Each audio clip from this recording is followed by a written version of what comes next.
Masa abdesi sujud syukur di depan gedung DPR RI Senayan usai tuntutan mereka dipenuhi soal masa jabatan kepala desa.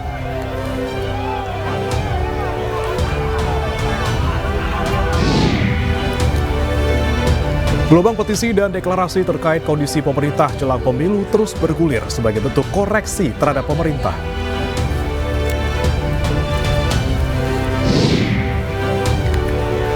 Seorang kepala desa di Lombok Barat, Nusa Tenggara Barat divonis penjara karena mengkampanyekan istrinya yang jadi caleg.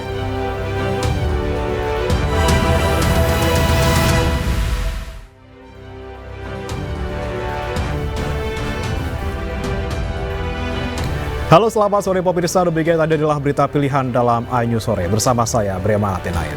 Masa yang tergabung dalam Asosiasi Pemerintah Desa Seluruh Indonesia atau APDESI kembali berunjuk rasa di gedung DPR RI Senayan, Jakarta. Masa sujud syukur setelah tuntutan mereka memperpanjang masa jabatan menjadi 8 tahun disetujui oleh DPR dan pemerintah.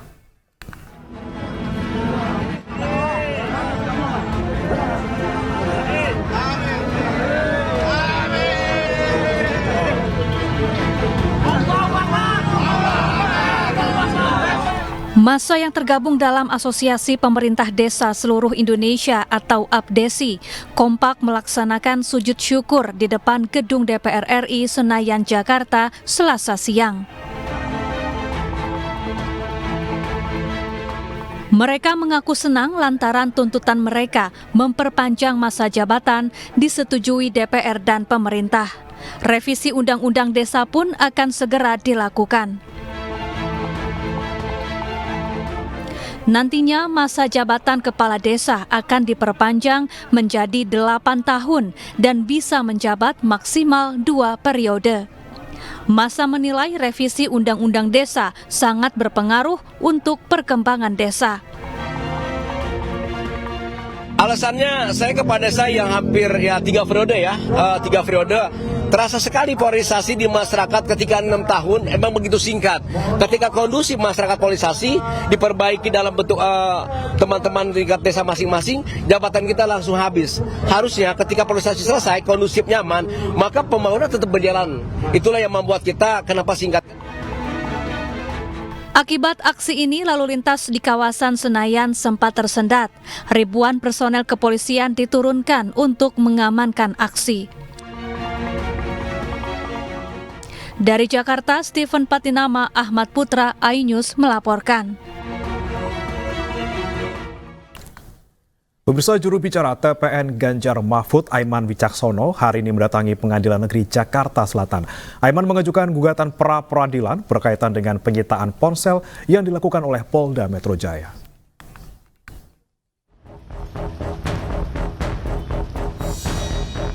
Juru bicara TPN Ganjar Mahfud Aiman Wicaksono hari ini mendatangi Pengadilan Negeri Jakarta Selatan. Kedatangan kali ini untuk mengadukan gugatan pra-peradilan berkaitan dengan penyitaan ponsel yang dilakukan Polda Metro Jaya.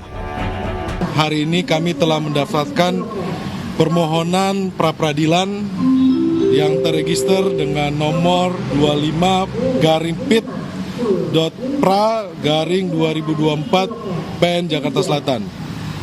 Dan kami berterima kasih kepada PN Jakarta Selatan yang sudah menerima permohonan pra-peradilan atas perkara yang dialami oleh Mas Aiman Wicaksono. Dalam hal ini kita meminta dalam penyitaan HP, kami memohonkan di dalam pra-peradilan ini. Kita akan uji bersama apakah penyitaan barang bukti itu sudah sesuai prosedur atau tidak.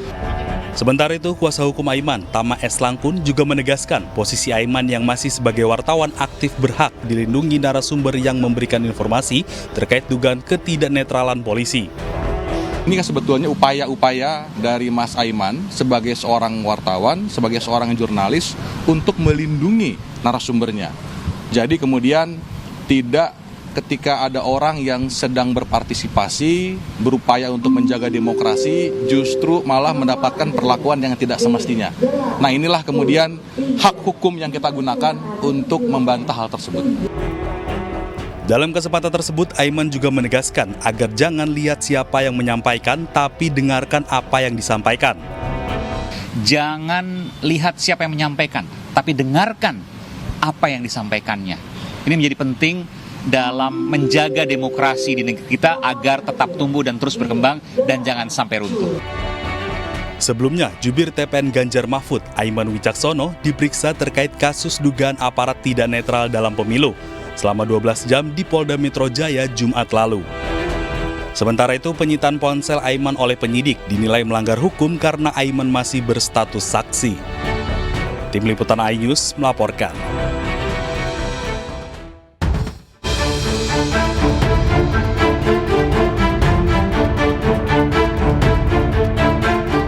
Tindakan menyimpang yang justru terjadi pada masa pemerintahan Presiden Jokowi yang juga merupakan bagian dari keluarga besar Universitas Gadjah Mada. Negeri kami nampak kehilangan kemudi akibat kecurangan dalam perebutan kuasa. Nihil etika, menggerus keluhuran budaya, serta kesejatian moral bangsa. Suara dibungkam, kritik dilarang tanpa alasan, dituduh subversif dan mengganggu keamanan.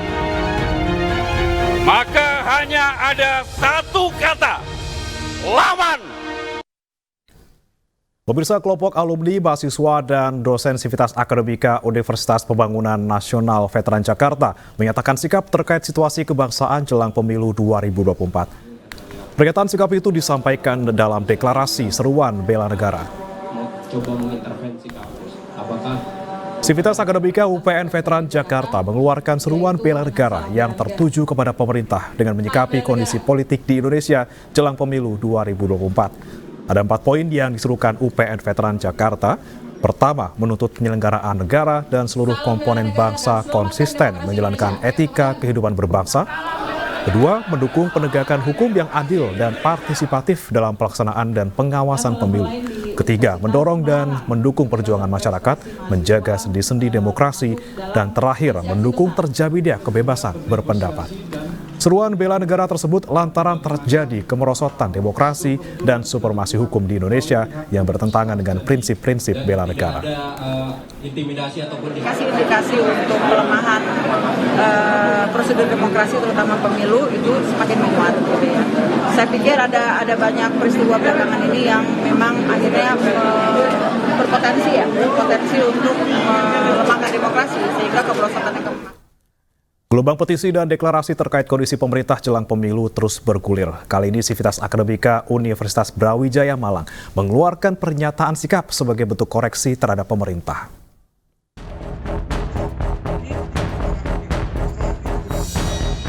Guru besar, profesor dan mahasiswa Universitas Brawijaya Malang berkumpul di halaman gedung rektorat. Para akademisi ini membacakan pernyataan sikap terhadap kondisi pemerintah yang dinilai sedang tidak baik-baik saja, terlebih menjelang pemilu. Ada 8 poin pernyataan sikap yang disampaikan dalam momen ini, diantaranya himbauan terhadap pemerintah pusat, daerah, dan TNI Polri untuk bersikap netral dalam pemilu, serta meminta aparatur penegak hukum tidak dijadikan sebagai instrumen politik. Mengimbau pemerintah, DPR, MK, dan aparat penegak hukum untuk tidak menjadikan hukum sebagai instrumen politik sehingga hukum alpa dari nilai-nilai normal dan etika. Mengimbau pemerintah pusat, pemerintah provinsi, kota, kabupaten, kecamatan, dan desa agar tetap menjaga etika berdemokrasi, netralitas, dan menjaga suasana agar pemilu tahun 2024 berjalan luber dan jurdil. Pernyataan sikap ini dilakukan sebagai wujud keprihatinan kondisi Indonesia, khususnya penegakan hukum yang dinilai melemahkan etika, tata kelola, dan kepemimpinan bangsa. Dari Malang, Jawa Timur, Denny Irwansyah, iNews melaporkan. Calon Wakil Presiden nomor urut 3 Mahfud MD menyatakan ada operasi atau upaya pembungkaman terhadap para guru besar untuk menyampaikan kritik terkait dengan demokrasi. Mahfud menyebut ada yang meminta agar sejumlah rektor universitas memuji pemerintah.